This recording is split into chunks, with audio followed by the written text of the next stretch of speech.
పెట్టాలి, ఇన్ కెమెరాలో పెట్టాలి అని ఏమన్నా చెప్తే అప్పుడు ఏదైనా రూల్ ఉంటే పెట్టవచ్చు అట్లా.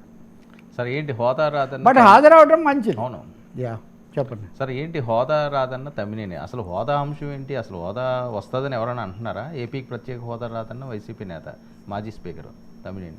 అంటే ఇది ముఖ్యమైనది కదా. ఇప్పుడు ప్రస్తుత స్పీకర్ నుంచి తర్వాత మాజీ స్పీకర్ దగ్గరికి మనం వెళ్తే తమ్మినేని సీతారాం గత సభలో ఆయన వ్యవహార శైలి వీటి మీద చాలా నడిచారు. ఆయన ఒక స్థానిక ఛానల్కు చాలా సుదీర్ఘమైన ఇంటర్వ్యూ ఇచ్చారు. ఇప్పుడు నిజానికి ఇది బొత్స ఆ టాపిక్స్తో కలిసి చర్చించాల్సిన ఒక వైసీపీ కోణం కూడా.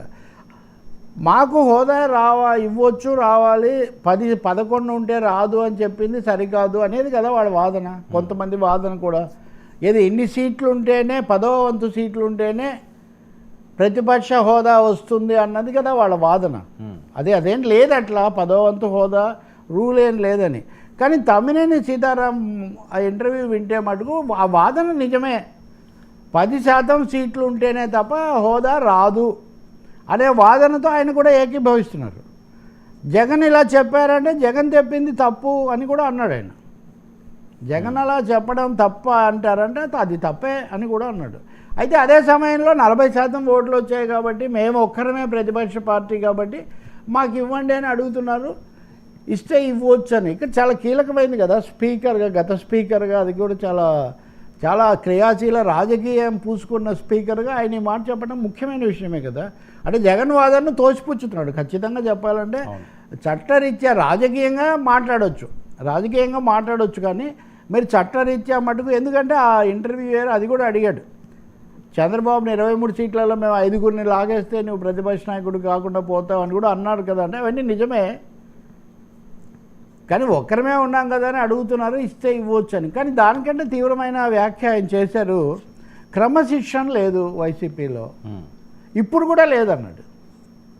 వైసీపీలో క్రమశిక్షణ సమస్య ఉంది, ఇప్పుడు కూడా లేదన్నాడు. ఇంకో పెద్ద విషయం ఏమంటే చంద్రబాబు నాయుడు సభలోకి వచ్చి మాట్లాడితే నేను ఏమైనా చేయగలను అంటే ఆయన గురించి అప్పుడు వచ్చిన వివాదాస్పదమైన ఇబ్బందికరమైన మాటలు ఉన్నాయి కదా, వీటి గురించి అడిగితే సభ బయట మాట్లాడితే నేనేం చేస్తాను, సభలో కదా, సభలో రికార్డులో ఉన్న వాటికి నేను చెప్తానని అంటూనే సభకు రావాలి. మరి చంద్రబాబు వచ్చాడు, ఈయన రావడం లేదు కదా అంటే వాళ్ళ నిర్ణయం అది. నేనైతే సభకు వెళ్ళమనే చెప్తాను.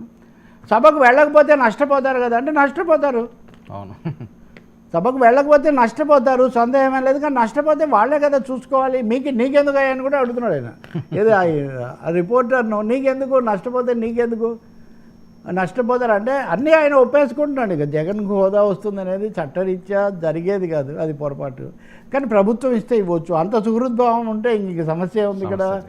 ఇంకా మూడోది, తనకు సంబంధించి కూడా మీ నియోజకవర్గంలో ఆమదాలవలసి, మీ నియోజకవర్గంలో వేరే ఆయన పెట్టారు, మిమ్మల్ని పక్కన పెట్టారు, అది ఇది అంటున్నారు. అంటే నన్ను పార్లమెంట్ చూసుకోమన్నారు, ఆ తర్వాత ఏం జరుగుతుందో నాకు తెలియదు అంటున్న తీవ్ర అసంతృప్తి వెలిబుచ్చుతున్నాడు. ఏమని, ఫలానా ఆయన ఎవరు నాకు పెట్టుబడి పెట్టారు, అది ఇదని సోషల్ మీడియాలో వస్తుంది.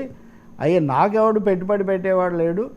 వాళ్ళు మా ఇంట్లో పెళ్ళికి జగన్ వస్తే మీరు కటౌట్లు పెట్టి నా బొమ్మ లేకుండా చేశారు. దాంట్లో నా బొమ్మ లేకుండా, నా ఆహ్వానం మీద వస్తుంటే నా బొమ్మ లేకుండా చేస్తే దీన్ని కూడా మీరు క్రమశిక్షణ కమిటీ ఏమాత్రం చర్య తీసుకోలేదు. క్రమశిక్షణ కమిటీ ఇట్లాంటివన్నీ కూడా మరి ఇవి కూడా పట్టించుకోకపోతే ఎట్లా? నా బలం నాకు ఉంటుంది. అలాగే 1-2 పేర్లు కూడా అక్కడ వచ్చాయి, అవన్నీ మనకు అవసరం లేదు. కానీ ఇంకోటి కూడా అడిగారు, రాజశేఖర రెడ్డి కొడుకు జగన్ ముఖ్యమంత్రి అయ్యాడు, చంద్రబాబు కుమారుడు లోకేష్ ఇది కూడా అవుతున్నారు. లేకపోతే అలాంటి సమయంలో ఈయన తమ్మినేని సీతారాం గారు అబ్బాయి తమ్మినేని చిరంజీవి కూడా మరి కావాలి కదా అంటే కావాలి. మరి ఆ విషయం మీరు నేను మాట్లాడడం కాదు కదా. అంటే చాలా విషయాల్లో ఆయన తన అసంతృప్తిని బాహటంగా వెలిబుచ్చటమే కాక పూర్తిగా అధినేత హోదాకు సంబంధించి కూడా అవతలి వాళ్ళ యొక్క అభిప్రాయంతో ఏకీభవిస్తున్నట్టు కనిపిస్తుంది. అయితే తెలుగుదేశం మీద ఆయన విమర్శలో పెద్దగా తేడా ఏమీ చేయలేదు. కానీ బహుశా దీని మీద మీకు రాబోయే రోజుల్లో మసాలా ఏమైనా పెరుగుతుందో తెలియదు నాకు. చాలా మందిలో సీనియర్స్లో అసంతృప్తి ఉన్నదని వస్తున్న టాక్స్ చాలా స్పష్టంగా ఇప్పుడు ఈ ఇంటర్వ్యూలో ఆయన చాలా స్పష్టంగా క్రమశిక్షణ ఇదివరకు లేదు, ఇప్పుడు కూడా లేదు అనేది ఇది చాలా పెద్ద మాట కదా. అంటే మొదట మనం అనుకున్న దానికి ఎవరో అక్కడికి వెళ్ళి చేరేస్తున్నారు, వాళ్ళు చేస్తున్నారు. అలాగే ఫలానా వాళ్ళు పెట్టుబడి పెట్టారు, ఫలానా వాళ్ళు కీ పర్సన్ ఇటువంటివి జరుగుతున్నాయి, ఇవన్నీ కాదు, మేము ఎప్పటి నుంచో ఉన్నాము. But at the same time తను చేసిన కార్యక్రమాలు అవి ఇవి చెప్పారనుకోండి. అలా కౌరవ సభ అని ఇప్పుడు కౌరవ సభ, పాండవ సభ ఇవన్నీ ఎందుకు? అప్పుడు నేను ఉన్నప్పుడు నేను చేయగలిగింది నేను చేశాను ఉన్నంత వరకు అని. అంతకుముందు నిజానికి కోడేలో ఉన్నప్పుడు జగన్ కూడా అనేవాడు, ప్రతి వాళ్ళకు అవతలి వాళ్ళు. అదే నేను అంటున్నాను కదా, మేము ఉంటేనేమో మొత్తం ధర్మం 4 పాదాలు నడుస్తున్నట్టు, అవతరాల్లో వస్తే అధర్మం తాండవిస్తున్నట్టు. ఎవరు అనుకున్నా వాళ్ళ ఇష్టం, అదంతే. కానీ కీలకమైన